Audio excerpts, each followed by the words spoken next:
Please like the video. Thank you. हम सब पर सख्ता तारी हो गया। हम सोच भी नहीं सकते थे कि ऐसी दलदल में जा फंसेंगे जहां पहले भी फंस चुके थे और जहां से निकलने में खासा अरसा लगा था। अब हम बेटे को वहां से सही सलामत निकाल सकेंगे या नहीं, यह सिर्फ खुदा जानता था। शीबा ने दांत पीसते हुए कहा, मैं यहूदी हूं, मुझे अपनी कौम से, अपने मुल्क से मोहब्बत है, लेकिन खुदा की कसम अगर पारस का बाल भी बिका हुआ तो मैं इसराइल की ईंट से ईंट बजा दूंगी। मैं वहां जा रही हूं, जरा उनकी खबर लेती हूं। सोनिया, क्या तुम सैली के मुतालिक और कुछ मालूम करना चाहती हो? सोनिया ने कहा, नहीं, तुम अपने मिशन पर जाओ। अभी तैयारी को तेल अबैब की जमीन छूने और वहां पारस को हिरासत में लेने के सिलसिले में काफ़ी कार्रवाइयां होने वाली थीं, लिहाजा मैं पहले शीबा का हाल बयान करता हूं। ये बता चुका हूं कि शार पर इसराइली हुकाम से एक शख्स के जरिए राब्ता कायम करता था। वह शख्स वहां का सीनियर अफसर था और उसका नाम कैरी हाम था। शीबा ने उसके दिमाग पर दस्तक देते हुए कहा, हेलो, मैं रसवंती बोल रही हूँ। कैरी हाम ने मुस्कुराते हुए कहा, अच्छा मादाम रसवंती, आपको मालूम हो गया कि बेटा यहां पहुंचाया जा रहा है। क्या एक माँ से बेटा छीन लेना इतना आसान समझते हो? क्या मतलब? मतलब ये कि बेटा वाकई तुम्हारे पास पहुंच रहा है, लेकिन तुम उसे हिरासत में रखकर क्या करोगे? हमसे क्या चाहते हो? तुम लोगों की वजह से हमारी कौम की एक बेटी जो टेलीपैथी सीख चुकी थी मर गई। तुमने हमारी शीबा को हमेशा के लिए छीन लिया। बकवास मत करो, शीबा को हमने नहीं, तुम लोगों की गलत पॉलिसी ने छीन लिया था।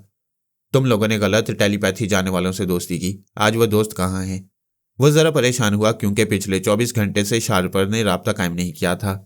वहां के आला हुकाम बार बार कैरी हाम से पूछ रहे थे, शारपर कहाँ है, उसे किसी तरह राब्ता कायम करो वरना हमारा मिशन अधूरा रह जाएगा।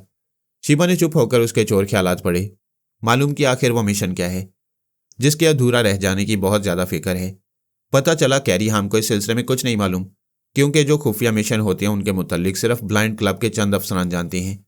यहाँ के हुक्काम भी उनसे वाकिफ नहीं होते, सिर्फ वही अफसरान जानते हैं जो किसी खास मिशन से वाबस्ता रहते हैं।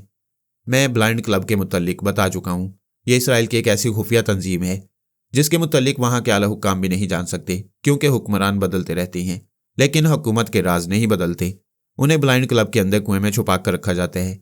मैंने अंधा कुआं इसलिए कहा कि ब्लाइंड क्लब की गहराई को कोई नहीं जानता। जब हम में से कोई उधर का रुख करेगा तो मैं उसके मुतालिक तफसील बयान करूंगा। शीबा ने कहा, मिस्टर हाम, त्यारा तेल अबैब एयरपोर्ट पर उतरने ही वाला है। इससे पहले मैं यहाँ के जिम्मेदार लोगों से बात करना चाहती हूँ। वो बात करना चाहें या ना चाहें, एक बात उन तक पहुँचा देना, और वो ये कि मेरे बेटे को हिरासत में लेने के लिए कोई उसे हाथ न लगाए, उससे दूर ही रहे। मैं तुम्हारे ये पैगाम पहुँचा रहा हूँ, और ये भी कह देना कि मैं बात ना करने वालों को जुबान खोलने पर मजबूर कर दूंगी, और जो 7 पर्दों में छुप कर रहना चाहते हैं उन्हें उनके लिबास में भी छुपने नहीं दूंगी। फिर उसने कहा, और आखिरी बात यह कि मुझसे बात करने के बाद ही उन्हें शारपर का पता मिलेगा। That's all. शीबा ने सोनिया के पास आकर उसे तमाम बातें बताईं। तैयारा रनवे पर रुक गया था। खिड़की से देखा जा सकता था चारों तरफ मुसल्लह फौजी अलर्ट खड़े हो गए थे। दूर दूर तक फौजी जवानों और हथियारों के सिवा कुछ नजर नहीं आ रहा था। एयरपोर्ट मैदान जंग लगता था। पारस ने खिड़की से झांकते हुए कहा, मेरा ख्याल है आज तक किसी मुल्क के सरबरा का इस्तकबाल करने इतनी फौज ना ही होगी जितनी मेरे लिए आई है। मंगल पांडे अपना सामान समेटने के लिए सीट पर आ गया। पारस की बात सुनकर बोला, बरखुरदार, ये तुम्हारे इस्तकबाल के लिए नहीं बल्कि गिरफ्तार करने के लिए आए हैं। क्या तुम्हें डर नहीं लग रहा है? पारस ने जवाब दिया, तुम्हारे जैसे दिलेर अफसर के होते हुए डर किस बात का? अगर वही स्विमिंग वाला किस्सा दोहराऊं तो तुम बहुत बड़ा कारनामा अंजाम दे सकते हो। क्या मतलब? वो घूर कर देखते हुए बोला, तुम करना क्या चाहते हो? जब तैयारे से सीढ़ी लगा दी जाए तो तुम सीढ़ी के जरिए ऊपर जाकर खड़े हो जाना। मैं पीछे से लात मारूंगा, तुम फौजियों के दरमियान जाकर गिरोगे, फिर उनसे बेख्तियार इस तरह लड़ने पर मजबूर हो जाओगे जिस तरह स्विमिंग पूल में कातिल से लड़ते रहे थे। वो जल्दी से पीछे हटकर बोला, एक खबरदार, अब की बार तुम लात मारोगे तो मुझसे बुरा कोई नहीं होगा। मैं तैयारी की सीढ़ी से नहीं उतरूंगा। क्या छलांग लगाने का इरादा है? पहले तुम उतरोगे, मैं आखिर में उतरूंगा। लेकिन यहां उतरकर क्या करूंगा? अमेरिका जाना चाहता था, तकदीर ने कहां लाकर फेंक दिया। उसी वक्त स्पीकर से आवाज उभरने लगी, खवातीनो हजरात, हम इसराइल के पुररौनक शहर तेल अबैब में आपको खुशामदीद कहते हैं।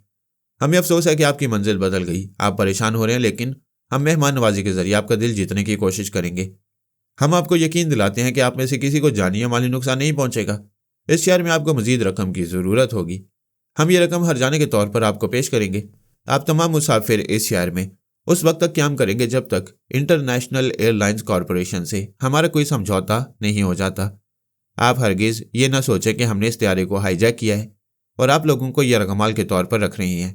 बहरहाल ये हमारे मामलात हैं। जल्दी इनसे निमटने के बाद आप लोगों को आपकी मंजिल तक पहुंचा दिया जाएगा। स्पीकर से बोलने वाला मुसाफिरों की तसल्ली और इत्मीनान के लिए बोल रहा था, लेकिन पारस का जिक्र नहीं हो रहा था। मैंने उसके दिमाग में पहुंचकर देखा, वो दूसरे दरवाजे से पायलट रूम में पहुंच गया था। वहां से माइक सामने रखकर बोल रहा था। पायलट सीट की पुश्त से सर टेके आंखें बंद किए पड़ा था।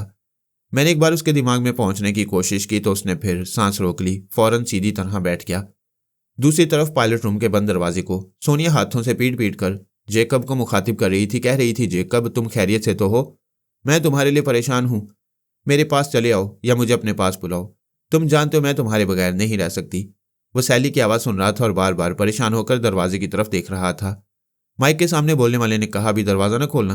वो बोला, सैली मेरी मंगेतर है, हमारी शादी होने वाली है, मैं इस अजनबी मुल्क में उसे तनहा नहीं छोड़ूंगा। माइक वाले ने कहा, मैं तुम्हें यकीन दिलाता हूं सैली को तुम्हारे पास भेज दिया जाएगा, मगर अभी नहीं। मैं उसके दिमाग को पढ़ रहा था। पता चला वह हुकूमत के एक अहम शोबे से ताल्लुक रखने वाला अफसर है। एक बार मैं या शीबा उसके दिमाग में पहुंच गए थे। दूसरे तमाम अफसरान ने फैसला किया, चूंकि इस माइक वाले अफसर का दिमाग हमारे लिए खुल चुका है, लिहाजा इसे ही माइक पर बोलना चाहिए। उसे ये ड्यूटी सौंपने से पहले रिटायर्ड कर दिया गया था।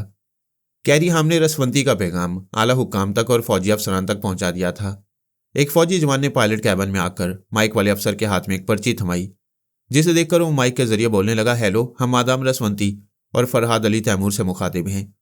हम उन्हें यकीन दिलाते हैं अगर आपका बेटा हमारे हुक्म की तामील करता रहा तो हम उसे हाथ भी नहीं लगाएंगे। मैं उसके जरिए कुछ बोलना चाहता था, उससे पहले ही शीबा उसके दिमाग पर कब्जा जमा कर बोली, मैं रसवंती इस माइक के जरिए बोल रही हूँ और फौजी अफसरान तक अपनी आवाज़ पहुंचा रही हूँ। मेरे बेटे को किसी बंद कमरे में हरगिज ना रखा जाए। फरहाद अली तैमूर के शान शाने से उम्दा सलूक किया जाए। अगर मेरे बेटे के पाँव में एक कांटा भी चुभा तो इसराइल की सरजमीन पर हर चलने वाले के पाँव में छाले पड़ते रहेंगे। थोड़ी देर बाद एक और फौजी जवान हाथ में पर्ची लेकर आया। माइक वाले अफसर ने उसे हाथ में लेकर पढ़ा। लिखा हुआ था, मादाम रसवंती और मिस्टर फरहाद अली तैमूर, हम वादा करते हैं आपकी मर्जी के मुताबिक पारस बेटे को निहायत शाहाना अंदाज में रखा जाएगा। हम मोहब्बत और दोस्ती के जरिए मामलात निपटाना चाहते हैं। आप लोगों से भी तवक्को करते हैं कि जोश में आकर किसी को जानी या माली नुकसान न पहुंचाएं। शुक्रिया। हमने रसवंती को एक जगह बिठा दिया। वो बेचारी सैली के दिमाग पर कब्जा जमाए हुए थी। माइक से जो बातें होती थी उन्हें सुन रही थी, बाकी बातें मैं उसके पास आकर बता देता था। वो एक सर्द आह भर कर बोली, मेरा बेटा फिर मुझसे दूर हो गया। रसवंती, खुदा का शुक्र अदा करो, उसे कोई नुकसान नहीं पहुंचेगा। इंशाल्लाह हम उसे जल्द यहां से निकाल ले जाएंगे। ऐसा हमेशा होता है, हम उसे बचाकर लाना चाहते हैं, दुश्मन फिर रास्ते की दीवार बन जाती हैं। खुदा जो करता है बेहतरी के लिए करता है। ये तो सोचो, हमारे बेटे को इतनी सी उम्र में कैसे कैसे तजुर्बात से गुजरना पड़ रहा है। ये जवान होते होते कुंदन बन जाएगा और ये जवान से बूढ़ा होता रहेगा। मैं कभी उससे मिल नहीं सकूंगी। ये कहते ही वो बेख्तियार होने लगी। रोते वक्त ये ख्याल नहीं किया कि किसी के दिमाग पर पूरी तरह काबिज है। नतीजा ये हुआ कि उसके साथ सैली भी रोने लगी। आखिर तैयारे का दरवाज़ा खुल गया। एक फौजी अफसर दो जवानों के साथ अंदर आया। वो कंप्यूटर के जरिए उस तैयारे के मुसाफिरों के नाम और उनके सीट नंबर मालूम कर चुका था, लिहाजा वो सीधा टीपू की सीट के पास आकर रुक गया। फिर अलर्ट होकर सलूट करते हुए बोला, मास्टर पारस, हम आपको अपने मुल्क में खुश आमदीद कहते हैं और यकीन दिलाते हैं हमारी ज़ात से किसी किस्म का नुकसान नहीं पहुंचेगा। आपके वालिदैन की ख्वाहिश के मुताबिक कोई आपको हाथ नहीं लगाएगा। क्या आप हमारे साथ चलना पसंद करेंगे? मैंने उसके दिमाग में कहा, बेटे इनके साथ चले जाओ। मेरे बेटे ने आराम से सीट की पुश्त से टेक लगाकर कहा, हाँ चलना तो होगा, लेकिन ये जो मेरे पास बैठा है ये हिंदुस्तानी जासूस है, बहुत दलेर अफसर है। ये मुझे गिरफ्तार करना चाहता था, पहले मैं इसको सज़ा सुनाऊंगा। फौजी अफसर ने कहा, हम आपके हर हुक्म की तामील करेंगे, बेशक आप इसे सज़ा सुनाएं। मंगल पांडे की हालत खराब थी, चेहरा जर्द पड़ गया था। वो गिड़गिड़ाते हुए बोला, मेरे बेटे, कम से कम मेरा यह एहसान तो याद कर। मैंने तुझे हिंदुस्तान में एक माँ दी थी। अरे तू मुझे लात मार चुका है और क्या सजा देगा? फौजी अफसर ने डांट कर कहा, यू शट अप, मास्टर पारस को हुक्म सुनाने दो। पारस ने उसी तरह आराम से टेक लगाकर कहा, मैं जब तक यहाँ रहूंगा ये मेरा बॉडीगार्ड बनकर रहेगा, अपने मुल्क वापस नहीं जाएगा। फौजी अफसर ने एक तरफ हटकर कहा, आपका हुक्म सर आंखों पर, आप तशरीफ ले चलें। पारस अपनी जगह से उठकर आगे बढ़ा। फौजी जवान भी अदब से एक तरफ हट रहे थे। उसने चंद कदम चलने के बाद पलट कर देखा, फिर मंगल पांडे से कहा, तुम वहां बैठे क्या कर रहे हो, मेरे साथ आओ। वह फौरन उठकर बोला, मैं जरा अपना सामान उठा लूं। तुम सिर्फ मुझे उठाने के लिए हो, चले आओ। पारस इत्मीनान से चलता हुआ जीने के ऊपरी हिस्से पर पहुंचा। पांडे भी उसके पास आकर खड़ा हो गया। उसने सर उठाकर पूछा, यह जीना बहुत ऊंचा है ना? पांडे एकदम से पीछे हटकर बोला, नहीं हरगिज नहीं, मैं समझ गया, आगे जाऊंगा तो लात पड़ेगी और मैं गिरता चला जाऊंगा, हरगिज नहीं, तुम आगे चलो। सैली अपनी जगह से उठकर खड़ी हो गई, सर उठाकर दूर पारस को देख रही थी। फिर रसवंती ने उसके जरिए कहा, फरहाद, इस नए मसले ने हमें परेशान कर रखा है, मगर बेटे को देखो किस तरह शरारतें कर रहा है, इसे समझाओ जल्दी यहां से जाए। तुमसे तो तुम्हारा बेटा ज्यादा समझदार है। इतनी उम्र हो गई, इतनी दुनिया देख ली है, इतने मुसाइब उठा चुकी है, उसके बावजूद मुसाइब से परेशान हो जाती हो। बेटे की तरह हंसना बोलना और जिंदा दिल रहना सीखो। फिर मैंने पारस से कहा, यहां से जल्द निकलने की कोशिश करो। तुम्हारी मम्मा भी दूसरे मेकअप में है और यहाँ चेकिंग के मरहले से गुजरने का इंतजार कर रही हैं। वो जीने से उतरते हुए नीचे आया। तमाम फौजियों के लिए ऊपर से अहकामात सादिर हुए थे कि शाहाना तर्ज पर इस्तकबाल किया जाए। लिहाजा उसे देखते ही तमाम फौजी अलर्ट हो गए। अफसरान सलूट कर रहे थे और एक कतार में खड़े हुए फौजी अपनी अपनी राइफलें उठाए 90 डिग्री पर फायर कर रहे थे। उसे बंदूकों की जुबान से सलामी दे रहे थे। पारस ने चारों तरफ देखते हुए कहा, पापा, ऐसा शानदार इस्तकबाल देखकर जी चाहता है यहीं रह जाऊं। फिर उसने आगे बढ़कर एक बड़े फौजी अफसर से मुसाफिया करते हुए कहा, मुझे पहले बताया होता। आप लोग इतने फराग दिल हैं, मैं पापा से कहूंगा दूसरे पारस को भी यहीं ट्रांसफर कर दे, बल्कि पूरा खानदान यहां ले आए। ये दिन रात की भागदौड़ से निजात तो मिलेगी। फौजी अफसर ने मुस्कुराकर बड़ी गर्मजोशी से मुसाफिया करते हुए कहा, बेटे, तुम्हारे ये अंदाज समझ में नहीं आया। तुम तंजिया कह रहे हो या संजीदगी से? बहरहाल हमारे दिल की बात कह रहे हो। मैंने रसवंती के पास आकर कहा, पता नहीं तुमने बेटा पैदा किया है या पटाखा, बोलता ही जा रहा है। वो बोली, तुमने मुझे ये कौन सी ड्यूटी सौंप दी है? सोनिया से कहो अपने बेटे के पास जाना चाहती हूँ, शीबा को यहाँ भेज दो। मैंने सोनिया से कहा, रसवंती अपने बेटे के लिए मचल रही है, वो जहाँ जाएगा वहाँ साथ रहेगी, लिहाजा शीबा को सैली के पास भेज दो। शीबा ने सैली के दिमाग में आकर कहा, तुम पारस के पास जाओ, मैं यहाँ रहूंगी। जाने से पहले बताओ, तुमने वो तमाम बातें सुन ली हैं जो मैं कैरी हाम से कर चुकी हूँ? हाँ, फरहाद ने मुझे बता दिया है। वहाँ के जिम्मेदार लोगों से गुफ्तगू हो तो मेरी बातों को पेश नजर रखना, जरा ना घबराना। सोनिया यहाँ मौजूद है। रसवंती अपने बेटे के पास आ गई। उसे कहने लगी, यहाँ से जल्दी चलो, मैं देखना चाहती हूँ तुम्हारे लिए कैसे इंतजाम किए गए हैं। पारस ने तैयारी की सीढ़ी से उतरने के बाद पहले फौजी अफसर से गुफ्तगू की थी। उसके बाद किसी और फौजी अफसर ने उससे बात नहीं की, उसे अपनी आवाज़ नहीं सुनाई। वो सब खामोश रहे, जानबूझकर गूंगे बनते रहे। एयरपोर्ट की इमारत के बाहर एक बहुत ही खूबसूरत और महंगी कार खड़ी हुई थी। उसके आगे पीछे फौजी गाड़ियां थीं। उस कार में पारस को बिठाया गया। फौजी अफसर उसके आसपास बैठना चाहते थे, उसने इनकार किया। कहने लगा, अगली सीट पर सिर्फ मेरा बॉडीगार्ड मंगल पांडे बैठ सकता है। इसराइली अफसरान बहुत ही मसलहत पसंद थे, किसी बात से इनकार नहीं कर रहे थे। मैं उसके पास से चला आया। रसवंती वहां मौजूद थी। मुझे सोनिया के पास रहना चाहिए था। शीबा सैली के दिमाग में कब्जा जमाए बैठी हुई थी। उन्होंने पारस को रवाना करने के बाद पायलट जेकब को त्यारे से निकाला। जेकब जीने से उतरकर खड़ा हो गया। कहने लगा, मैं अपनी मंगेतर के बगैर नहीं जाऊंगा। एक अफसर ने हुक्म दिया, एयर होस्टस सैली को बुलाया जाए। सोनिया पहले ही तैयार बैठी थी। उसने सैली का सामान उठाया, फिर सीढ़ी से उतरते हुए पायलट जेकब के पास आकर खड़ी हो गई और उसका बाजू थामकर बोली, और डियर, मैं तुम्हारे बगैर किसी अजनबी जगह रहने का तस्वुर भी नहीं कर सकती। तुम ना बुलाते तो मैं मर जाती। फौजी अफसर ने कहा, आप लोगों को फौरन यहां से चलना चाहिए। मिस्टर जेकब, आप इमारत के मखसूस रास्ते से दाखिल होंगे। हमारे जवान आपकी रहनुमाई करेंगे। वहां कई प्रेस रिपोर्टर्स और फोटोग्राफर्स मौजूद हैं। आपका इंटरव्यू लिया जाएगा। आप बाकायदा इंटरव्यू नहीं देंगे, जो जरूरी सवालात हों उनका जवाब देते हुए गुजर जाएंगे। वो फौजी जवानों की रहनुमाई में एक मखसूस दरवाजे से गुजरकर अंदर पहुंचे। वहां बड़े से हॉल में कई लोग थे। उनके आते ही फ्लैश लाइट्स जलने बुझने लगी। तमाम रिपोर्टर्स दौड़ते हुए करीब आ गए। फौजी जवानों ने जैकब और सोनिया को घेरे में ले रखा था। आने वालों को उनसे दूर रखते जा रहे थे। कोई पूछ रहा था, तुम्हारा नाम क्या है? Jacob Harrison. तुमने बैनुल-अक़वामी परवाज़ के असूलों की खिलाफवर्जी की है। मैं अपने बस में नहीं था। क्या आप इसकी वजाहत करेंगे? वो बोलता जा रहा था और आगे बढ़ता जा रहा था ताकि उनसे निजात मिलती जाए। उसने जवाब दिया, मैंने महसूस किया जैसे मेरा दिमाग अपने बस में नहीं है। कोई मेरे दिमाग को कंट्रोल कर रहा है और तैयारी का रुख बदलने पर मजबूर कर रहा है। थोड़ी देर बाद मैंने महसूस किया मैं बिल्कुल गुम हो गया हूँ, अपनी ज़ात में नहीं हूँ।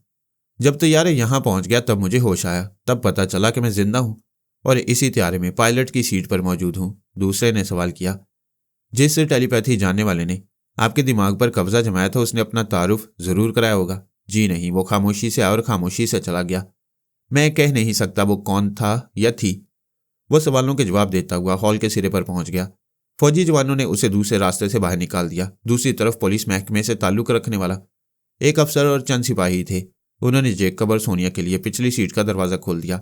मैंने कहा, तुमने सैली के रूप में आकर बड़ी दानिशमंदी का सबूत दिया है। अब पता चल रहा है इनकी चाल क्या है। जैकब ने जो बयान दिया उसके जरिए ये लोग इंटरनेशनल एयरलाइन के कानून की जद में नहीं आएंगे। सारा इल्जाम शारपर पर होगा कि उसने त्यारे को अगवा कराया और अपने दुश्मन के बेटे को इसराइल पहुंचा दिया। तुम मास्क मैन से राब्ता कायम करो। उसके जितने खुफिया एजेंट तिल अबैब में हैं उनके नाम और पते मालूम करो। मुझे उनमें से किसी के यहाँ पनाह लेना होगी। मैं अभी मालूम करता हूँ। और सुनो, उन एजेंट्स में कोई औरत हो या ऐसी फैमिली हो जिसमें मेरे कद्दो कामत की औरत हो तो अच्छी बात है। तुम औरत कहाँ 100% लड़की नजर आती हो। क्या इन हालात में रोमानी गुफ्तगू करोगे? मैं हंसते हुए उसके दिमाग से चलाया। फिर मास्क मैन को मुखातिब किया। उसने कहा, फरहाद साहब, मैं आपका ही इंतजार कर रहा था।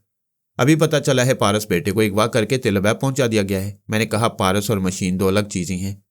वह झीम कर बोला, आप शर्मिंदा कर रहे हैं, मैं पहले ही कह चुका हूं, मशीन के मामले में हम एक दूसरे से इख्तलाफ रखते हैं, बाकी तमाम मामलात में अच्छे और सच्चे दोस्त हैं। मैं पारस बेटे को वहां से निकाल लाने की हर मुमकिन कोशिश करूंगा। फिलहाल अपने तमाम एजेंट्स के नाम और पते बताइए। मास्क मैन ने कंप्यूटर के पास पहुंचकर उसे ऑपरेट किया। स्क्रीन पर उन तमाम एजेंट्स के नाम और पते नजर आने लगे जो तिलबैब में मौजूद थे। वो उन्हें पढ़ता गया, मैं लिखता गया। उनके नाम के साथ ये भी लिखा हुआ था कि उनके अहम रिकॉर्ड्स और दस्तावेजात किस अलमारी के किस खाने में रखी हुई हैं। उसने इंटरकॉम के जरिए हुक्म दिया, फुलां अलमारी के फुलां खाने से टेप स्पूल नंबर 0 फौरन लाया जाए। थोड़ी देर बाद वो मुझे एजेंट्स की आवाज़ें सुना रहा था। मैं सुनता जा रहा था, आजमाइशी तौर पर एक एक के दिमाग में पहुंचकर मुतमईन हो रहा था। फिर मैंने कहा, शुक्रिया, अगर मेरी ज़रूरत हो तो अपने एजेंट्स के जरिए मुझसे रब्ता कायम कर सकते हो। मैंने सोनिया के पास पहुंचकर कहा, तमाम मालूमात हासिल कर चुका हूं, अब इन एजेंट्स के पास जा रहा हूं। ज़रा ठहरो, पहले सैली के दिमाग में जाओ। तुमने शीबा के पास जाने से मना किया है। मैं शीबा के पास नहीं, सैली के पास कह रही हूं। बात एक ही है। सैली तो मुकम्मल शीबा बनी बैठी है। उसे मुखातिब ना करो, चुपचाप जाओ, मालूमात हासिल करके आओ। मैं उसके दिमाग में पहुंच गया। इन औरतों के अजीब नखरे होते हैं। खुद को पुरस्कार बनाने और बड़े से बड़ा कारनामा अंजाम देने के लिए मुझसे बातचीत बंद कर रखी थी।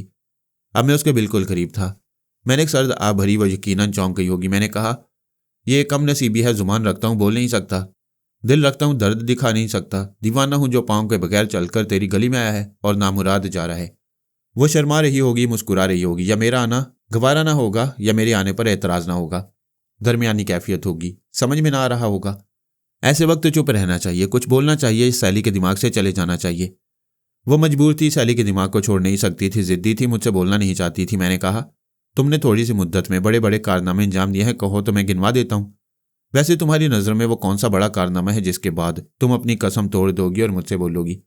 वो बदस्तूर खामोश थी। मैंने कहा, सोनिया से शिकायत न करना, वो गुस्सा दिखाएगी और सजा के तौर पर कुछ दिनों के लिए अपने दिमाग में मेरा दाखिला बंद कर देगी। मैं सचमुच नामुराद जा रहा हूं, खुदा हाफिज। मैंने खामोशी इख्तियार कर ली, चुपचाप सैली के दिमाग में रहकर देखता रहा। वो दूसरे मुसाफिरों के साथ त्यारे से बाहर आ गई थी और एक कतार में खड़ी हुई थी। तमाम मुसाफिर अपने पासपोर्ट और ज़रूरी कागजात दिखा रहे थे। हर मुसाफिर को चेक करने के बाद उसे किसी न किसी होटल का नाम और पता बताया जाता था। वहाँ उसके लिए कमरा रिजर्व होता था। उन्हें एक कार्ड दिया जाता था जिसे दिखाकर वो तिलबैब में मुफ्त रिहाइश इख्तियार कर सकते थे। खाने पीने का बिल अदा करने की ज़रूरत ना होगी। इसके अलावा हर मुसाफिर को ज़ाती अखराजात के लिए $2000 दिए जा रहे थे। सैली का पासपोर्ट और कागजात चेक किए गए। फिर मुतमईन होने के बाद उसे एक होटल में रिहाइश के लिए कार्ड और ज़ाती अखराजात के लिए $2000 दिए गए। वह इस मरहले से गुजर गई तो मैं उसके पास से चला आया।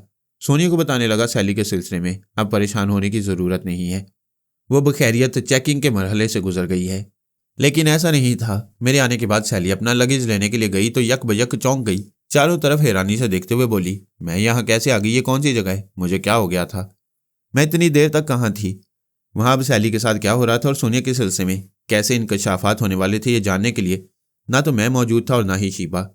अगर वो मौजूद होती तो सैली अपने होशो हवास में ना आती।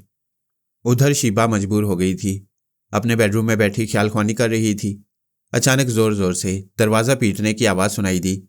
पहले तो उसने तवज्जो नहीं दी, फिर जोजो की आवाज़ सुनकर उसे चौंकना पड़ा। वो कह रही थी, मम्मी जल्दी आइए, पारस बुरी तरह जख्मी हो गया है। शीबा का दिल धक से रह गया। वो ख्याल ख्वानी भूलकर तेजी से दौड़ती हुई आई। कमरे का दरवाज़ा खोला, फिर जोजो को झिंझोड़ते हुए पूछा, क्या हुआ मेरे बेटे को? मम्मी वो चाकू से जख्मी हो गया है, जल्दी चलिए।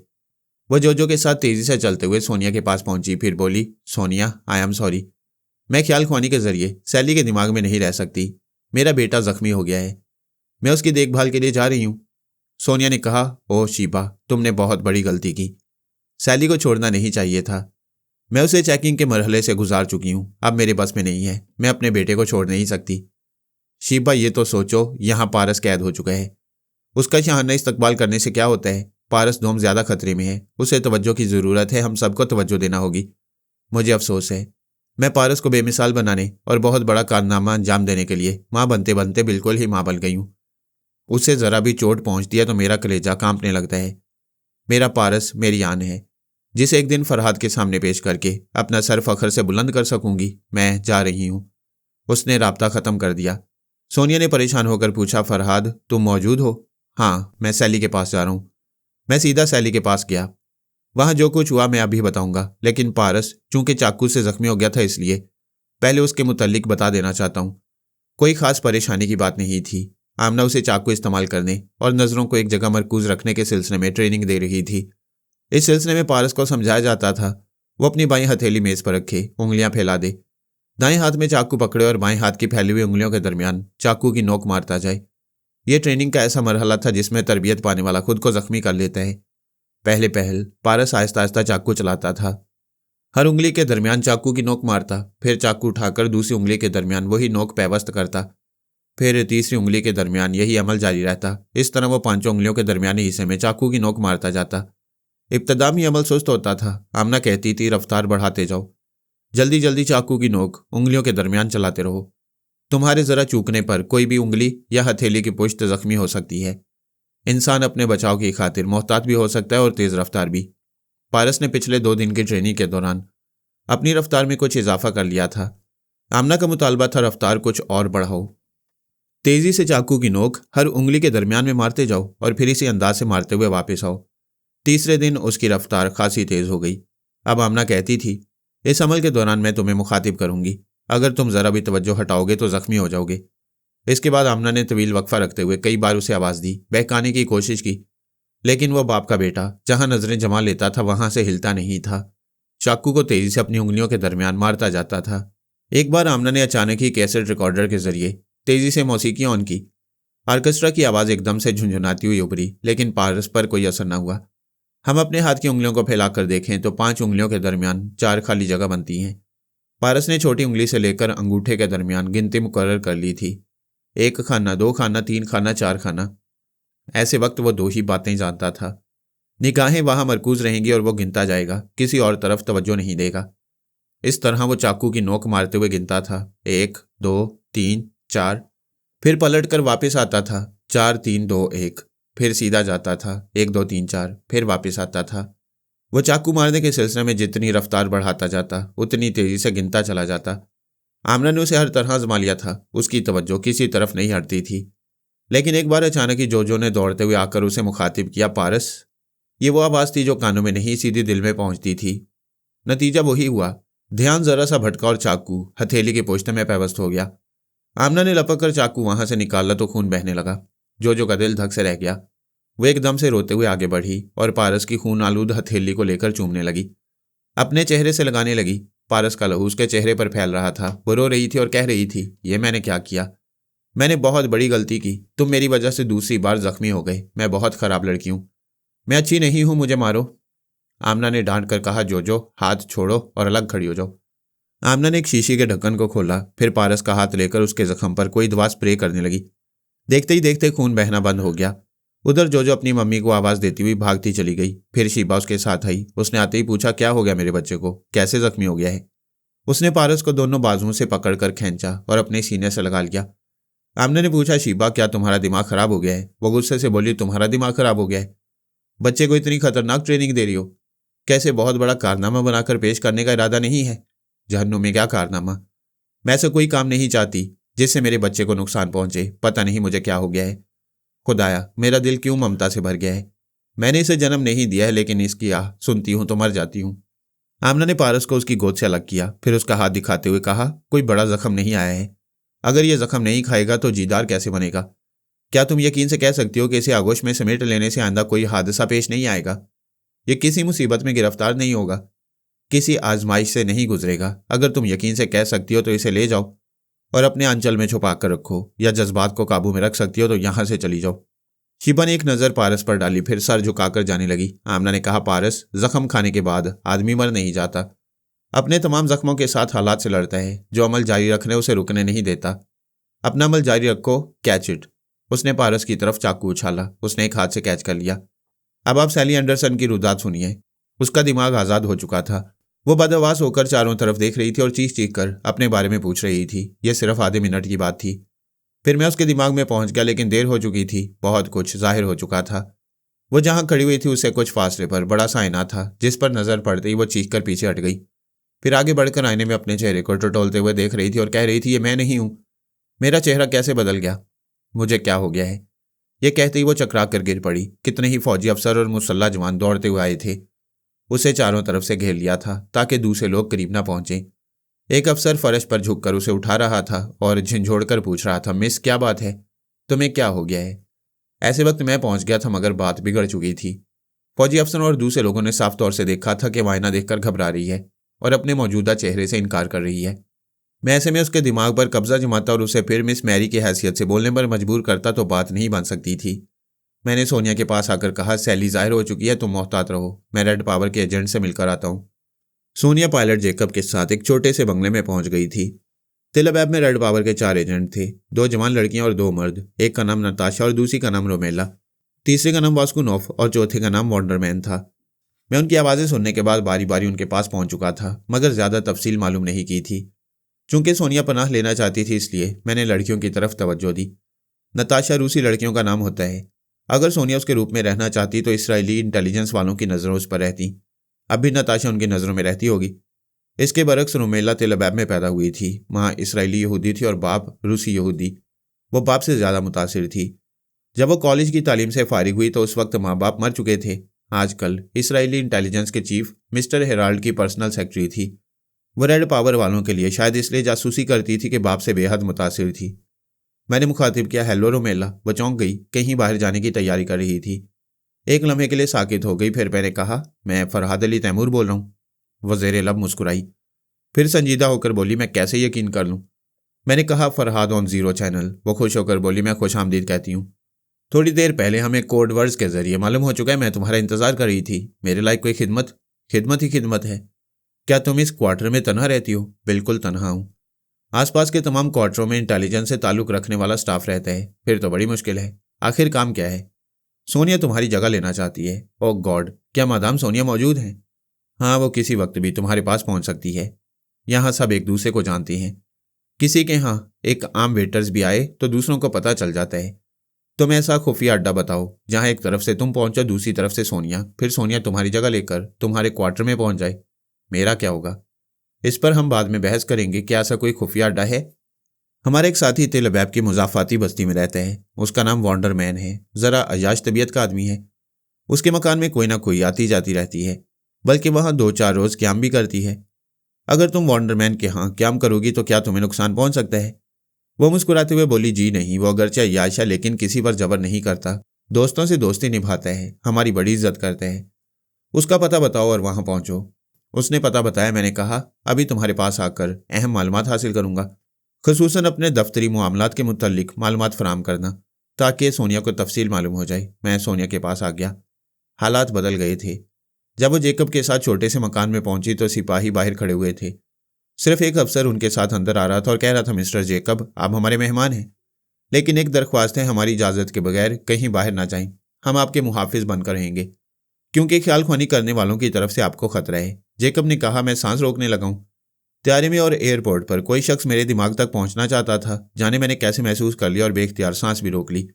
इसके बाद किसी सोच की लहर मेरे दिमाग में नहीं आई। ऑफिसर ने कहा, मिस्टर, मैं इस सिलसिले में कुछ ज़्यादा नहीं जानता। मुझे जो अहकामात मिले उन पर अमल कर रहा हूँ और आपसे भी अमल करा रहा हूँ। उसकी बात खत्म होते ही टेलीफोन की घंटी बजने लगी। ऑफिसर ने आगे बढ़कर रिसीवर उठाया, फिर सुना। दूसरी तरफ से कहा गया, जो हुक्म दिया जा रहा है उस पर फौरन अमल करो, ज़रा भी ताख़ीर नहीं होना चाहिए। पायलट जेकब के साथ जो एयर होस्टेस है उसको हिरासत में ले लो, हाथ पांव इस तरह जकड़ दो कि वह हरकत ना कर सके। हुक्म की तामील होते ही मुझे फ़ोन पर इतला दो, दैट्स ऑल। ऑफिसर ने रिसीवर रखा, फिर फौरन ही हॉलिस्टर से रिवॉल्वर निकालकर सोनिया को निशाने पर रखते हुए कहा, हाथ ऊपर कर लो, ज़रा भी हरकत ना करना। सोनिया समझ गई। उधर सैली का राज फाश हुआ, इधर उसे हिरासत में लिया जा रहा है।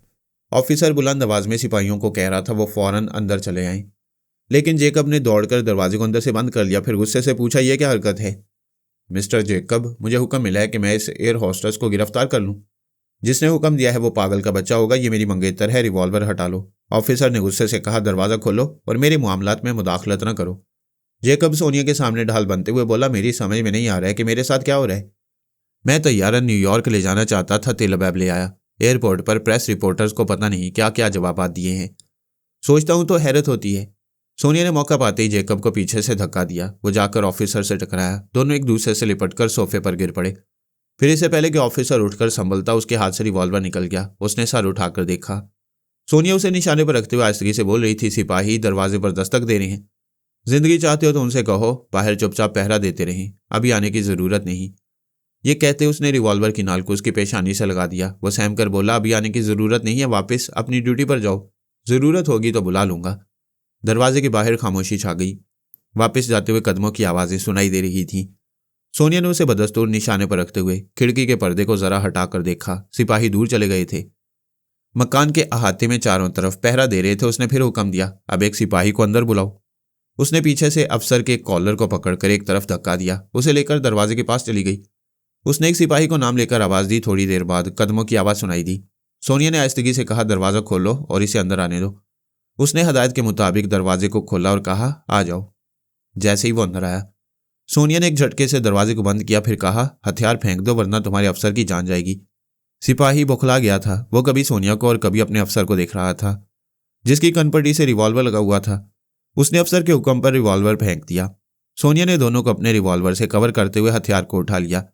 उन्हें लेकर बाथरूम के पास आई। दरवाजा खोलकर सिपाही को अंदर जाने के लिए कहा। जब वो चला गया तो उसने दरवाजे को बाहर से बंद कर दिया। उसके अफसर से बोली, अब दूसरे को बुलाओ। यह अमल बाकी 3 सिपाहियों तक जारी रहा। वो इसी तरह उन्हें बुलाती रही और बाथरूम में बंद करती रही। बेचारा जेकब परेशान होकर पूछ रहा था, सैली ये क्या है, ऐसा क्यों हो रहा है? तुम ऐसी खतरनाक पहले तो कभी नहीं लगती थी, आज बड़ी पुलिसरार लग रही हो। तुम खामोशी से तमाशा देखते रहो, मैं इनसे निमट कर सारी बातें समझा दूंगी। मैं उस वक्त तक सोनिया के पास पहुंच गया था और अपनी आमद की इतला देकर खामोशी से तमाशा देख रहा था। वो अपने तरीक़ेकार पर बड़ी कामयाबी से अमल कर रही थी। चारों सिपाहियों के हथियार फर्श पर पड़े हुए थे। उसने ठोकरें मारकर उन हथियारों को दूसरे कमरों में फेंक दिया, फिर उस कमरे के दरवाजे को बंद कर दिया। इसके बाद रिवॉल्वर की चैम्बर को खाली करते हुए कहा, ऑफिसर, मैं खामोशी पसंद हूं, कोई शोर मचाए तो कान दुखने लगते हैं, लिहाजा तुम भी शोर ना मचाओ, चुपचाप बंद हो जाओ। उसने रिवॉल्वर के तमाम बुलेट अपनी जेब में रख लिए। ऑफिसर ने देखा रिवॉल्वर खाली हो गया है तो अचानक उसकी तरफ लपका, उसे पकड़ना चाहता था। सोनिया ने उसके एक हाथ को पकड़कर झटका दिया। वो उसके पीछे जाते हुए एक दीवार से टकरा गया। पलटने से पहले उसकी कमर पर लात पड़ी। इस ठोकर की तकलीफ ने पलटने पर मजबूर किया तो मुंह पर घुंसा पड़ा। वो उसे संभलने की फुर्सत नहीं दे रही थी। हाथ पकड़ते हुए जूडो का दाव इस्तेमाल किया तो वो कमरे के एक सिरे से होकर उलटता हुआ कलाबाजी खाता हुआ दूसरी तरफ जाकर चारों शाने चित हो गया। रीढ़ की हड्डी बुरी तरह दुखने लगी थी। वो चीखना चाहता था। सोनिया ने अपना पाँव उसके मुंह पर रख दिया और कहा, मैं पहले कह चुकी हूं कि मुझे खामोशी पसंद है। वो उसके पाँव तले मचल रहा था। उसने कहा, अब बाज नहीं आओगे और शोर मचाना चाहोगे तो मैं इसमें एक बुलेट रख रही हूं। उसने जेब में हाथ डालकर एक बुलेट निकाला और रिवॉल्वर के चैम्बर में रखने लगी। वो नहीं के अंदाज में सर हिलाने लगा। उसने पाँव हटाकर पूछा, खामोश रहोगे? उसने सर हिलाया। सोनिया ने कहा, जेकब अपना रुमाल दो। उसने मेज पर रखे हुए एक अखबार को उठाकर उसका एक वर्क का गोला बनाया। उसे अफसर के मुंह में ठूंसने लगी। वो ऊं कर रहा था लेकिन रिवॉल्वर को देखकर चुप हो जाता था। उसने जेकब से रुमाल लेकर उसके मुंह पर बांध दिया। उसे धकेलते हुए एक स्टोर रूम में ले गई। वहां से एक रस्सी लेकर हाथ और पांव इस तरह बांध दिए कि वो झुककर उन्हें खोल भी ना सके। फिर उसे स्टोर रूम में छोड़कर बाहर से बंद कर दिया। जेकब परेशानी से यह तमाशा देख रहा था। जब उसने फरागत पाली तो वह ताजुब से बोला, सैली, मैंने तुम्हारा यह रूप पहले कभी नहीं देखा था। आखिर मामला क्या है? ये लोग तुम्हें गिरफ्तार क्यों करना चाहते हैं? जेकब, मुझे अफसोस है मैं तुम्हारी सैली नहीं हूं। वह तुम्हारे पास जल्दी पहुंच जाएगी। अगर तुम उसे जिंदा देखना चाहते हो और खुद जिंदा रहना चाहते हो तो फौरन यहां से निकलो। वो उसका हाथ पकड़कर खींचती हुई बाहर आई। उसने हाथ छुड़ाना चाहा तो पता चला उसकी उंगलियां किसी दोशीज़ा की उंगलियों में नहीं बल्कि फौलादी शिकंजे में फंसी हुई हैं। वह हैरान सा उसके साथ घसीटता चला गया। बाहर वही गाड़ी खड़ी हुई थी जिसमें उन्हें लाया गया था। वह स्टीयरिंग सीट संभालते हुए बोली, फरहाद, अब बताओ कहाँ जाना है? मैं उसे रेड पावर के एजेंट वंडरमैन का पता बताने लगा।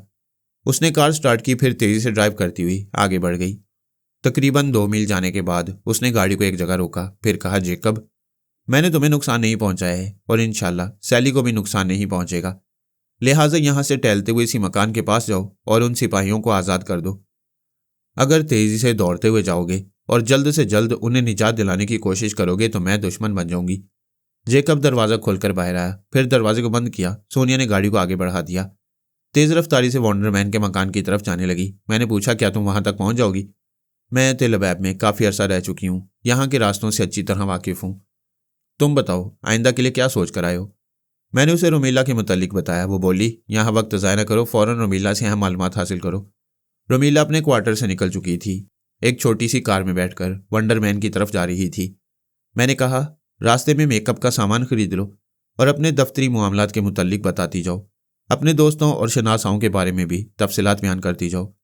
वो कहने लगी, यूं तो मुझे आसपास के क्वार्टर वाले अच्छी तरह जानते हैं, लेकिन मैं नकचिड़ी कहलाती हूँ। किसी से ज़्यादा नहीं बोलती। पूरे स्टाफ का ख्याल है कि मैं अपने चीफ की दाश्ता हूँ। क्या ये दुरुस्त है? ऐसी कोई बात नहीं है। मेरा चीफ 60 बरस का बूढ़ा है, मगर खुद को जवान साबित करने की कोशिश करता है। मुझ पर बड़ा मेहरबान है। मैं उसे अपनी अदाओं से दीवाना बनाती रहती हूँ ताकि ज़रूरी मालूमात हासिल होती रहें। वो बोलते रहने के दौरान एक बहुत बड़े स्टोर के सामने रुक गई, कार से निकलकर अंदर गई, मेकअप के महंगे और ज़रूरी सामान खरीदने लगी। मैं उसे गाइड कर रहा था कि सोनिया को किन चीज़ों की ज़रूरत पड़ सकती है। वह तमाम सामान खरीदकर फिर कार में आई। उसे ड्राइव करते हुए वॉन्डरमैन के मकान के सामने पहुंच गई। वह इंतजार कर रहा था। आगे बढ़कर बोला, चली आओ, मादाम सोनिया आ गई हैं। वह चारों तरफ देखते हुए बोली, क्या किसी टैक्सी में आई हैं? वो इतनी नादान नहीं है कि टैक्सी वाले को यहाँ तक लाती। वो पुलिस वालों की गाड़ी में आई हैं। उन्होंने गाड़ी को बहुत दूर छोड़ दिया और पैदल यहाँ तक आई हैं। रोमीला उसके साथ अंदर आई। सोनिया कमरे में बैठी सैली का मेकअप उतार रही थी। मैंने कहा, रोमीला से बहुत कुछ मालूम हो चुका है, तो मेकअप करने के दौरान इससे ज़रूरी सवालात करती रहो और जवाब देती रहेगी। मैं ज़रा पारस की खबर लेकर आता हूँ। उसी वक्त रसवंती ने आकर कहा, मेरे पास आओ, यहाँ के जिम्मेदार अफराद मुझसे बातें करना चाहती हैं। मैंने सोनिया को बताया, रसवंती मुझे पारस के पास बुला रही है, मैं थोड़ी देर बाद आऊँगा। मैं अपने बेटे के पास पहुँच गया। मुझे उसके ज़रिए वही शानदार महलनुमा कोठी दिखाई दी जिसमें कुछ अर्सा पहले डमी शीबा ने क्याम किया था, जहाँ हमने एक लेडी बॉडीगार्ड की हैसियत से पहुँच गई थी। जिस बड़े से हॉलनुमा ड्राइंग रूम में शीबा से वहाँ के ओहदेदार मुलाकात करते थे, उसी ड्राइंग रूम में आज भी बहुत से जिम्मेदार अफसरान बैठे हुए थे। पारस 2 मुसल्लह जवानों के दरमियान उस तरफ जा रहा था। उसके पीछे मंगल पांडे चल रहा था। जब वो ड्राइंग रूम में पहुंचा तो तमाम अफराद उठकर खड़े हो गए। देखा जाए तो वो एक बच्चा था और उसके सामने इसराइली हुकूमत के बड़े बड़े ओहदेदार और जिम्मेदार अफराद थे जो किसी के सामने झुकना नहीं जानते थे, लेकिन ज़रूरत की कोई चीज़ ज़मीन पर पड़ी हो तो उसे उठाने के लिए झुक जाते थे। पारस भी उनकी ज़रूरत था। वो उसे नुकसान पहुंचाते तो उनकी पूरी कौम और मुल्क को नाकाबिले तलाफी नुकसान पहुंचता। अगर उसे खुश रखते तो हमसे दोस्ती की तवक्को रख सकते थे। इसीलिए वो उसकी आमद पर उठकर खड़े हो गए थे, जैसे किसी मुल्क का शहजादा आया हो और वो उसकी ताज़ीम कर रहे हों। उसके लिए एक सोफ़ा मखसूस था। वो उस पर बैठ गया। उसके सामने तमाम अफराद दायरे की सूरत में सोफ़ों पर बैठे हुए थे। एक शख्स ने अपनी जगह से उठकर पूछा, मास्टर पारस, क्या आपकी मामा और पापा मौजूद हैं? उसने जवाब दिया, मैं आप लोगों के लिए काफ़ी हूँ। ज़रूरत महसूस करूँगा तो उन्हें मुखातिब करूँगा। उस शख्स ने कहा, हम तस्लीम करते हैं, आप एक अजीम बाप के होनहार बेटे हैं। हमारे सवालों का बड़ी हद तक जवाब दे सकेंगे, लेकिन हम बहुत से पेचीदा मामलात में गुफ्तगू करना चाहते हैं। आप गुफ्तगू शुरू करें, मामला पेचीदा होगा तो वो आ ही जाएंगे। जब डमी शीबा इस ड्राइंग रूम में आया करती थी तो इसके साथ भी यही होता था। उसके सामने बैठे हुए अफराद रूबरू गुफ्तगू करते। इस बात का अंदेशा नहीं होता था कि हम उनके दिमागों में पहुंचकर वहां के अहम राज मालूम कर सकेंगे। वह जितने लोग आकर बैठा करते थे, उनका इस मुल्क के अहम राजों से कोई ताल्लुक नहीं होता था। वो सब जूनियर अफसरान होते थे। उनके सीनियर अफसरान कहीं दूर छुपे होते थे और माइक्रोफोन के जरिए वहां से सारी गुफ्तगू को सुनते थे। जिन सवालों के जवाब पेचीदा होते थे वो वहां से जवाब अरसाल करते थे। पारस के सामने बैठे हुए लोगों को यह अंदेशा नहीं था कि हम में से कोई उनके दिमागों में पहुंचकर उन्हें नुकसान पहुंचा सकता है या उनसे कोई अहम राज मालूम कर सकता है। एक शख्स ने अपनी जगह से उठकर कहा, मैं भारतीय सफारत खाने का सेक्रेटरी हूं और यह सवाल करने आया हूं कि मेरे मुल्क के एक पुलिस अफसर को आपने क्यों अपने साथ रखा है? पारस ने जवाब दिया, मैं सिर्फ इस मुल्क के अहम जिम्मेदार अफराद से गुफ्तगू करूंगा। भारत की बात भारत में रह गई है। आप इस मीटिंग में एक गैर ज़रूरी शख्स हैं। मैं आपसे दरख्वास्त करूंगा फ़ौरन बाहर चले जाएं। एक इसराइली अफसर ने अपनी जगह से उठकर कहा, मास्टर पारस, बेशक ये आपके लिए गैर ज़रूरी हैं, लेकिन हमसे इनके सफारती ताल्लुकात हैं। ये हमसे जवाब तलब कर रहे हैं कि मंगल पांडे को यहाँ क्यों रोका गया है। फिर तो बात बढ़ जाएगी। मैं सवाल करूंगा कि मुझे पिछले कई माह से भारतीय सरकार ने हब्से भेजा में क्यों रखा था? जिस तैयारी में आ रहा था उसे हाईजैक करने की कोशिश क्यों की गई? भारतीय सरकार को मेरी मामा और पापा से क्या दुश्मनी है? वो मुझे यरगमाल बनाकर क्यों रखना चाहते थे? इन तमाम सवालों के जवाब मिलने के बाद मैं मंगल पांडे को यहाँ से जाने की इजाज़त दूंगा। इसराइली अफसर ने भारतीय सफारत खाने के सेक्रेटरी से कहा, आपने जवाब सुन लिया है। आप जवाब में जो कहना चाहते हैं इसके लिए कोई और वक्त मुकर्रर कर लें। हमें भी अपने मामलात पर गुफ्तगू करना है। प्लीज़ यहाँ से तशरीफ़ ले जाएं। वह शख्स वहाँ से चला गया। मुकामी अफसर ने कहा, आप सवालों के निहायत माकूल जवाब दे रही हैं। क्या आपके वालिदैन मौजूद हैं? आप मुझसे यह सवाल दूसरी बार कर रहे हैं, तीसरी बार ना करें। वह अफसर झीम कर आसपास बैठे हुए अफराद को देखने लगा। पारस ने कहा, बात मैं शुरू करता हूँ, ख़त्म आप करें। और बात यह है कि मुझे यहाँ क्यों लाया गया है। एक शख्स उठकर खड़ा हो गया, अपनी टाई की गिरा दुरुस्त करते हुए गला साफ करते हुए बोला, जनाब। इस बात का जवाब बहुत तवील है, फिर भी मैं इख्तिसार से काम लेने की कोशिश करता हूँ। जिस शख्स को तैरना आता हो वो किसी न किसी तरह हाथ पांव मारकर किनारे तक पहुंचने की कोशिश करता है। इसी तरह हम आज तक फरहाद साहब से दोस्ती ना कर सके। हम उल्टे सीधे हाथ पांव मारकर उनसे दोस्ती की जिद करते हैं। मैंने लफ्ज़ जिद इसलिए इस्तेमाल किया है कि यह यकतरफा नहीं होगी, बाहमी समझौता ज़रूरी है, और हम इसी समझौते के लिए पहले भी कई बार ऐसी हरकतें करते रहे हैं। एक बार मादाम सोनिया को हमने मेहमान बना कर रखा, दूसरी बार शीबा यहाँ आई। हमें उसकी मौत का बहुत सदमा है। हमारी कौम की एक टेलीपैथी जानने वाली हमारी गलत पॉलिसियों के नतीजे में ख़त्म हो गई। तीसरी बार हमने आपको अगवा किया है, लेकिन आप देख रहे हैं हमने आपको कैदी नहीं बनाया है। आपकी बेहद इज्जत कर रही हैं और हमेशा करते रहेंगे, ख्वाह आपके वालिदैन से दोस्ती हो या ना हो। अगर आपको इस बात की परवाह नहीं है कि दोस्ती होगी या नहीं, तो फिर मुझे अगवा करने की ज़रूरत क्या थी? उसने जवाब दिया, हम इस तरह साबित करना चाहते हैं कि मुसलसल नाकामियों के बावजूद किस कदर दोस्ती के ख्वाहिशमंद हैं। हम पहले की तरह आज भी यकीन दिलाते हैं दोस्ती से कोई नाजायज़ फ़ायदा नहीं उठाएंगे, बल्कि हम ज़्यादा से ज़्यादा उनकी खिदमत करेंगे। आप जानते हैं कि न्याम में दो तलवारें नहीं रह सकती। जब आपके पास टेलीपैथी जानने वाले बहन भाइयों का ख़ानदान मौजूद है तो हमसे आप किस बात की तवक्को करते हैं? आपके वालिदैन हमसे दोस्ती करें, फिर हम जवाब देंगे। यानी अगर हम दोस्ती करेंगे तो आप शार्पर और उसके टेलीपैथी जानने वाले ख़ानदान से कतई ताल्लुक़ कर लेंगे। अभी हम इस बात का जवाब नहीं दे सकते। तुम्हारे जवाब देने या ना देने से कोई फ़र्क नहीं पड़ता। शार्पर मौजूद होगा तो तुम्हारे दिमाग में छुपे हुए जवाब को पढ़ लेगा। हमें ऐसे अहम सवालों का जवाब दूसरी तरफ से मौसूल होगा, तभी हम जवाब दे सकेंगे। शार्पर साहब को भी हमारे दिमाग पढ़कर मायूसी होगी। शार्पर हमेशा एक सीनियर ऑफिसर कैरी हाम के जरिए यहाँ के हुक्काम से राब्ता कायम करता है। क्या वो इस वक्त भी मौजूद होगा? क्या मिस्टर कैरी हाम यहाँ मौजूद हैं? नहीं, मिस्टर हाम यहाँ नहीं है, और हम यकीन से नहीं कह सकते कि शार्पर साहब ख्याल खुआनी के जरिए इस वक्त हमारे दरमियान है या नहीं। एक दूसरे अफसर ने अपनी जगह से उठकर कहा, हमारी गुफ्तगू दूसरा रुख इख्तियार कर रही है, हमें अपने मौजू की तरफ आना चाहिए। पारस ने तायद में सर हिलाकर कहा, बेशक। आप दोस्ती के मौजू पर कोई फैसला कुन बात करना चाहती हैं। अगर मैं अपने वालिदैन की तरफ से दोस्ती के लिए हाँ कह दूं तो मुझे यहाँ से जाने की इजाज़त मिल जाएगी। जैसा कि हमारे एक साथी ने कहा है कि हम कोई फैसला कुन जवाब नहीं दे सकते। दूसरी तरफ से जवाब अरसाल होगा तो आपके सामने पेश किया जाएगा। मैं अभी जवाब चाहता हूँ, इसलिए आप अपने छुपे हुए सीनियर अफसरान से जवाब तलब करें। एक शख्स टीवी स्क्रीन के सामने बैठा हुआ था, दूसरी तरफ से कंप्यूटर के जरिए जवाब अरसाल किया जाता था। उस स्क्रीन पर तहरीरी जवाब मौसूल होने लगा। वह शख्स पढ़कर सुनाने लगा, मास्टर पारस, हमें बेहद खुशी है जो बात आज तक आपके वालिदैन ने नहीं कही वो आपकी ज़ुबान से अदा हो गई। यानी आप दोस्ती के सिलसिले में पहली बार हाँ कह रहे हैं। हम यकीन दिलाते हैं ना अभी आप हमारे कैदी हैं ना आइंदा रहेंगे। अपने वालिदैन की तरफ से दोस्ती की ज़मानत दे दीजिए। हम आपको ज़्यादा से ज़्यादा एक हफ़्ता मेहमान रखेंगे। इसराइल के अहम मुकामात की सैर कराएंगे। इसके बाद आपको आपकी मामा और पापा के पास पहुंचा देंगे। आप दोस्ती की ज़मानत किस तरह चाहते हैं? आज तक मेरे वालिदैन ने किसी से तहरीरी मुआहिदा नहीं किया।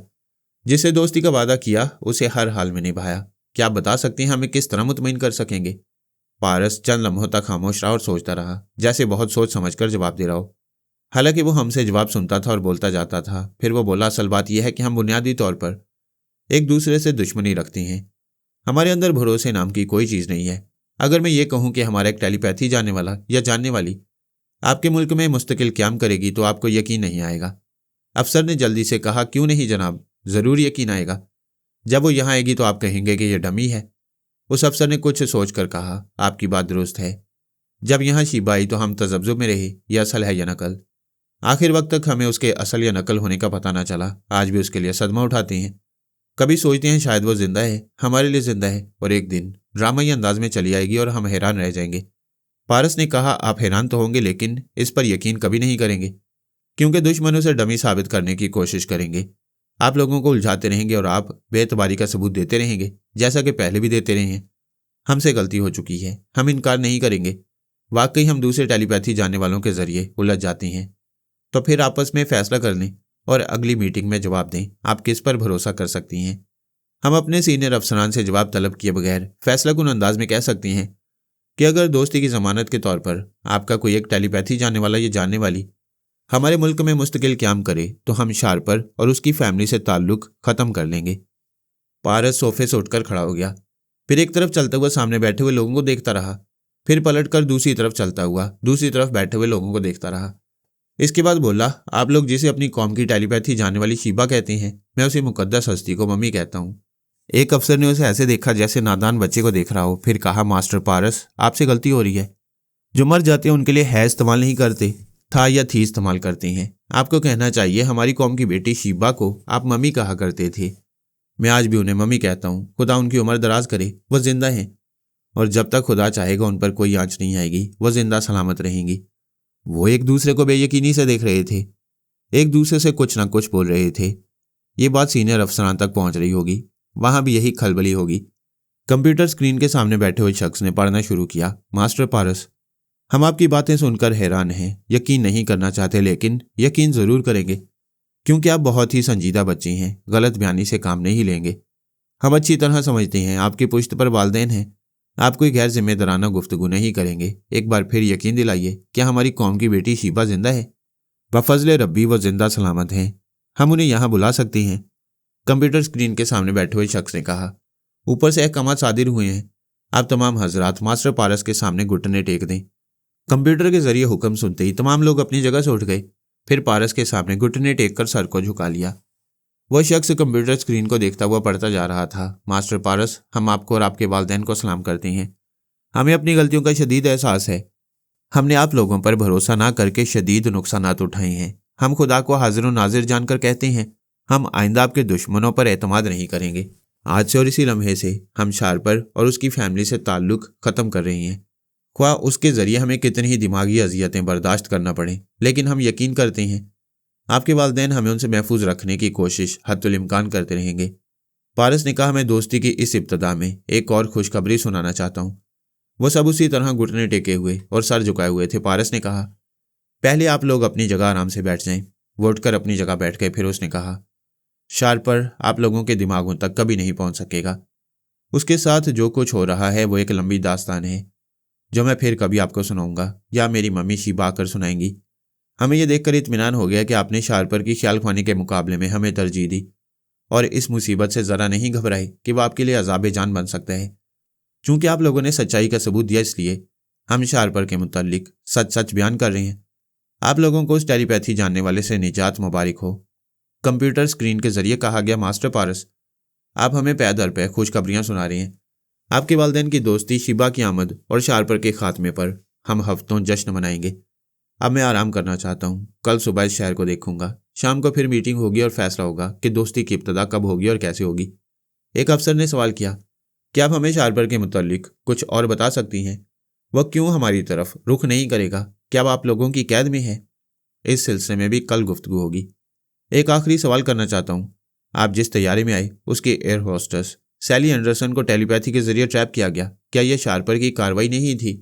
हरगिज नहीं, ये मेरी मम्मा ने किया है। मम्मा? सब उसे हैरत से और सवालिया नज़रों से तकने लगे। वह बोला, मेरी 3 माएँ हैं। मैं अपनी पैदा करने वाली माँ को मामा कहता हूँ और जो माँ मेरे दूसरे भाई पारस की परवरिश कर रही है उसे मम्मी कहता हूँ और जो माँ सबसे अजीम है उसे मम्मा कहता हूँ। मुख्तसर यह कि मेरी सोनिया मम्मा ने सैली को ट्रैप किया। उसकी जगह लेकर वो पायलट जेकब के साथ गईं। वहाँ पुलिस अफसरों को एक कमरे में बंद किया। अब वो तिल अबैब की 1 लाख औरतों में गुम हो चुकी हैं। सब पर सन्नाटा तारी हो गया था। सब चुप होकर उसका मुंह तक रहे थे। पारस ने फिर अपनी जगह से उठते हुए कहा, इंशाल्लाह हमारे दरमियान दोस्ती ही होगी, लेकिन दोस्ती से पहले आप लोगों ने यह नहीं सोचा कि मुझ जैसे बच्चे को इंपोर्ट करेंगे तो मेरे साथ साथ एक बला भी नाजिल होगी। आप दुआ करें कि मेरी मम्मा आप लोगों के लिए बलाए जान ना बने। वह फौजी जवानों के दरमियान चलता हुआ उस कमरे से निकल गया। मंगल पांडे बदस्तूर उसके पीछे चल रहा था। हमारी कोशिश यही थी कि इस बार इसराइली सरजमीन पर कोई हंगामा ना हो और दोस्ताना फिजा कायम हो जाए और हम बड़ी आसानी से पारस को वहां से निकाल लाएं। अब ये बात कल पर टल गई थी। आइए हम शिकागो चलते हैं। मैंने गुलाम बाकी को बर्नार्ड सैलरी के अपार्टमेंट का फ़ोन नंबर बताया था कि वो मोरीना से रब्ता कायम कर सके। उसने रब्ता कायम किया।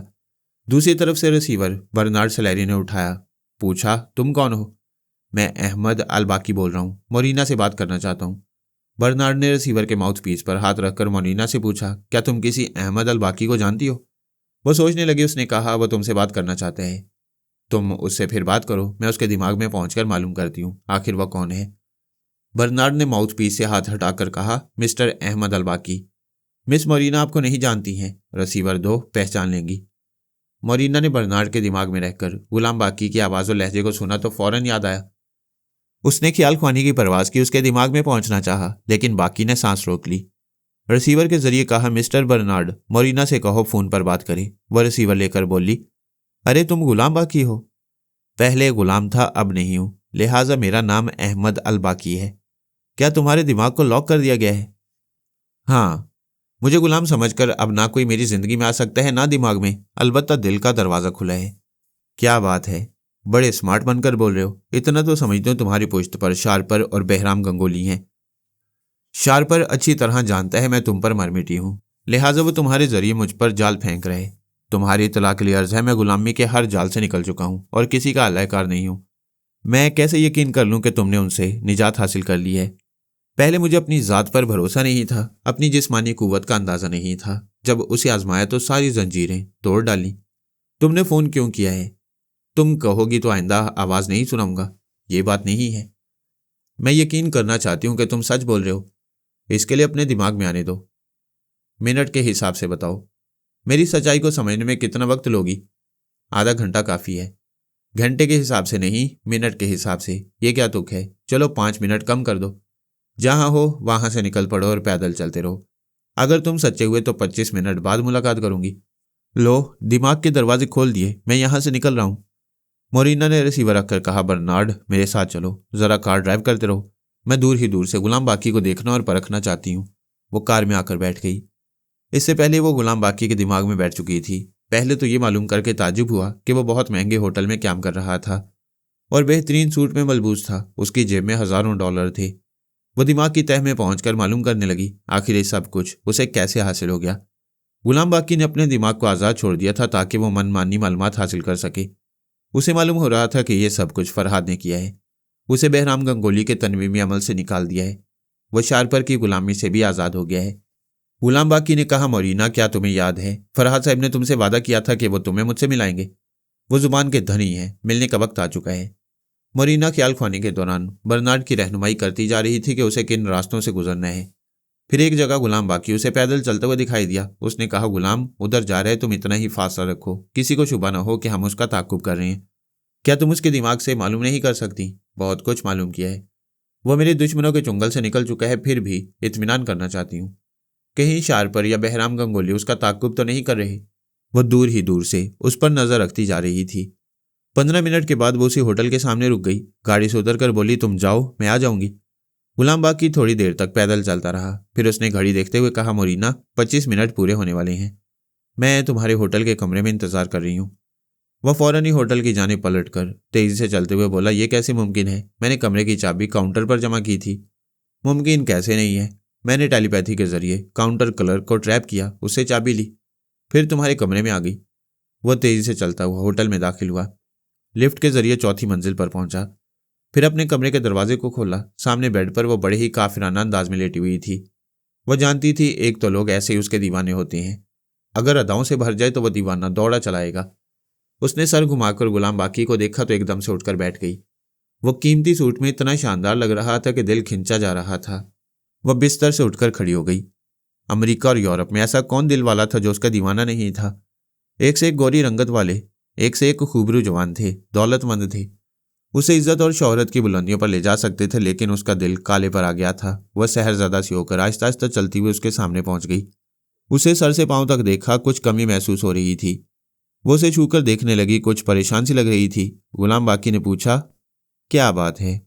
तुम अच्छे लग रहे हो, लेकिन यूं लगता है जैसे इस लिबास ने तुम्हें छुपा लिया है। वो उसके बाजू और उसके सीने को छूकर टटोल कर बोली, वैसे ही पत्थर हो मगर नजर नहीं आ रहे हो। कैसी बातें कर रही हो? मैं तुम्हारे सामने पूरे का पूरा खड़ा हुआ हूं। अच्छा, ये कोट उतार दो। उसने कोट उतार दिया, टाई भी उतार दी। वो बोली, अपनी कमीज भी उतार दो। उसने कमीज उतार दी, तब उसका चट्टान जैसा काला बदन चमकने लगा। वो एक गहरी सांस लेकर मुस्कुराते हुए बोली, हाँ, मुझे यही पसंद है। ये कहकर उसने अपने लंबे लंबे नाखून उसके बुनियान में चुभो दिए, फिर एक झटके से उसे फाड़ दिया। अब स्याह चमकता हुआ बदन और ज्यादा नुमाया हो गया था। उसे देखकर मोरिना की आंखें शराबी हो रही थी, चेहरा तमतमा रहा था। फिर बुड़बुड़ाने लगी, तुम मेरे हो, मेरे वफादार रहोगे, सदा मेरे गुलाम रहोगे। गुलाम बाकी ने उसके दोनों बाजुओं को मजबूती से पकड़ा, फिर एक झटके से अलग करते हुए कहा, इस खुशफहमी को दिल से दिमाग से निकाल दो। मैं गुलाम नहीं, आज़ाद हूं, और एक आज़ाद इंसान की तरह तुमसे मोहब्बत कर सकता हूं, तुम्हारी गुलामी नहीं कर सकता। मोरिना की अना को ठेस पहुंची। कहाँ तो सारी दुनिया उसके कदमों में झुकने को तैयार थी और कहाँ यह सदा का गुलाम रहने वाला उसे धक्का देकर अलग कर रहा था। वो गुस्से से मुठ्ठियां भींचकर बोली, तुम्हारी इतनी जुर्रत, तुम और मुझे धुतकार रहे हो? मैं तुम्हारे दिमाग में जलजला पैदा कर दूंगी। दिमाग के दरवाजे बंद हो चुके हैं। वो पांव पटक कर बोली, मर्द किसी को चाहता है तो उसे जबरदस्ती हासिल कर लेता है। मैं औरत हूं, तुम्हें चाहती हूं, तुम्हें जबरदस्ती हासिल करूंगी और उसके बाद ठोकर मार दूंगी। ठोकर मारना तो बात की बात है, पहले हासिल करके देखो। वो उसे घूरती हुई जरा पीछे चली गई। मुकाबले हुस्न में अव्वल आने के लिए उसने जितने हथकंडे आजमाए थे वो एक एक करके उसके सामने आजमाने लगी। औरत के मुताल्लिक किसी कहानी में पढ़ना, किसी की जुबान से सुनना या किसी फिल्म में वो मंजर देखना और बात होती है। ऐन निगाहों के सामने वो मंजर हो तो इंसान का इरादा डगमगाने लगता है। गुलाम बाकी आखिर इंसान था। कुदरत ने मोरिना को होशरुबा हुस्न और गजबनाक जवानी दी थी। वो एक मॉडल की तरह जाविया बदल कर बोली, मेरा हुस्न क्या है? वो सहरजदा सा होकर बोला, जागती आंखों का तनवीमी अमल है। वो बारीक रेशमी पर्दे के पीछे छुपती और निकलती हुई बोली, मेरी अदाएं कैसी हैं? बिजलियां हैं जो एक बादल से निकलती हैं और दूसरे में छुपती हैं। वो हंसती हुई रक्स करती हुई उसके पास आई, फिर बोली, मैं बेशबहा खजाना पेश करूं तो क्या दोगे? मैं कुदरत का इससे भी बेशबहा अतिया पेश करूंगा, जिसे मोहब्बत कहती हैं। सिर्फ मोहब्बत, वफा भी नहीं, मंजूर नहीं। मैं खुद को तुम्हारे सुपुर्द कर रही हूं। तुम खुद को सर से पांव तक मेरे हवाले कर दो। इसी लम्हे से बोलो तो मेरी जुबान से, देखो तो मेरी आंखों से, सोचो तो मेरे दिमाग से, चलो तो मेरे इशारों पर। वो उसे संजीदगी से देख रही थी। दिल धड़क धड़क कर मचल रहा था कि उसे हासिल कर ले, लेकिन वो खुद पर जबर करते हुए बोला, तुम्हारी बात का जवाब बर्नार्ड सैलरी के अपार्टमेंट में दूंगा। वो हंसते हुए बोली, मुझे नादान समझते हो? पहले मतलब निकालना चाहते हो और यहां से चलकर उस अपार्टमेंट में जवाब दोगे? आखिर क्यों? मैं वहीं चलकर बताऊंगा। जब तक नहीं बताओगे तुम्हारे हाथ नहीं आऊंगी। उसका ख्याल था वो दीवाना वार आएगा और उसकी खुशामद करेगा, लेकिन वो पत्थर के मुजस्मे की तरह जहां खड़ा था वहीं खड़ा रहा। वो कनखियों से देखने लगी। उसे गुस्सा आ रहा था, गुलाम बाकी पर नहीं, अपने आप पर आ रहा था। क्यों इसकी दीवानी हो गई है? क्यों इसे हासिल करना चाहती है? अब भी उसका दिल धड़क धड़क कर उस स्याफाम महबूब को पुकार रहा है, मगर जुबान से कह नहीं सकती थी। अपनी अना और खुददारी को ठेस पहुंचती। उसका दिमाग और ज्यादा गुस्से से खोलने लगा। कमबख्त ने इतना भी नहीं कहा था, मेरी जान रुक जाओ, मुझसे समझौता कर लो। ये मर्द अंदर ही अंदर तड़पते हैं मगर बोलते नहीं हैं। बोलने से इनकी मर्दानगी को ठेस पहुंचती है। वह झुंझलाकर मुट्ठियां भींचती हुई बोली, क्या तुम मर्द हो? मेरा ख्याल है मर्द उसे कहते हैं कि आंधी पूरे शबाब से आई और वह चट्टान की तरह अपनी जगह से ना हिल सके। वह पांव पटकते हुए उसकी तरफ बढ़ते हुए बोली, मैं तुम्हारा मुंह नोच लूंगी। उसने लंबे लंबे नाखून उसके चेहरे की तरफ बढ़ाए। उसने दोनों हाथ पकड़ लिए। वो खुद को छुड़ाने की जिद्दोजहद करने लगी।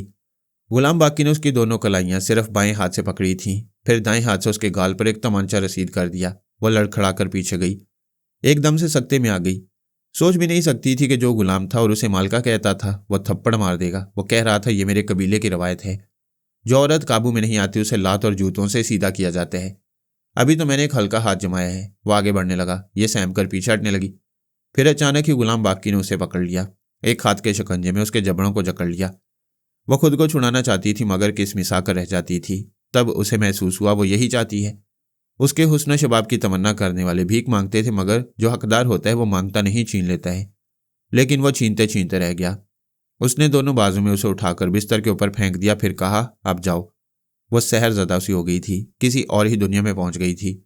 जब उसने जाने के लिए कहा तो तिलिस्म टूट गया। वो एकदम से चौंक कर बोली, क्या मतलब? मतलब यह कि मैं तुम्हारी जुबान से बोल नहीं सकता, तुम्हारी आंख से देख नहीं सकता, तुम्हारे दिमाग से सोच नहीं सकता और तुम्हारे इशारों पर चल नहीं सकता, लिहाजा हमारे रास्ते अलग हैं। अब उसे गुस्सा नहीं आ रहा था। वो उसे हर हाल में जीत लेना चाहती थी। उसने इल्तिजामेज़ लहजे में कहा, प्लीज मेरे पास आ जाओ, मैं समझ गई हूँ, तुम्हारी महबूबा बनकर रह सकती हूँ, मालका बनकर नहीं रह सकती। गुलाम बाकी ने कहा, मोहब्बत करने वाले एक दूसरे की बात मानते हैं, क्या तुम मेरी एक बात मानोगी? तुम 1000 बातें मनवा लो मगर मेरे पास आओ। नहीं, पहले वादा करो।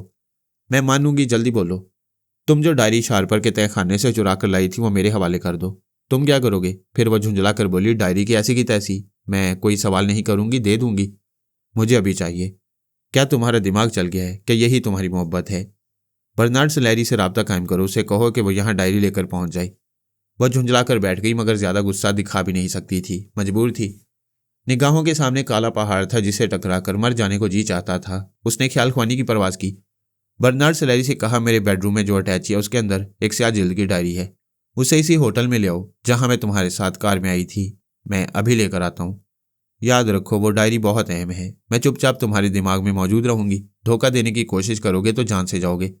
मोरिना, तुम जानती हो मैं डायरी का नहीं तुम्हारा दीवाना हूँ। अभी ला रहा हूँ। मोरिना ने आंखें खोलकर काले पहाड़ को देखा, फिर कहा, वो डायरी लेकर आ रहा है। मुझे कई बार शार्पर के दिमाग में जाने का मौका मिला। अब रास्ता खुल गया था। मैं आइंदा भी आता जाता रह सकता था, लेकिन उस पर तनवीमी अमल करने का मसला था। जब से दिमाग में जगह मिली थी उस पर अमल करने का मुनासिब मौका हाथ नहीं आ रहा था। मुझे हर तरफ ध्यान देना होता था।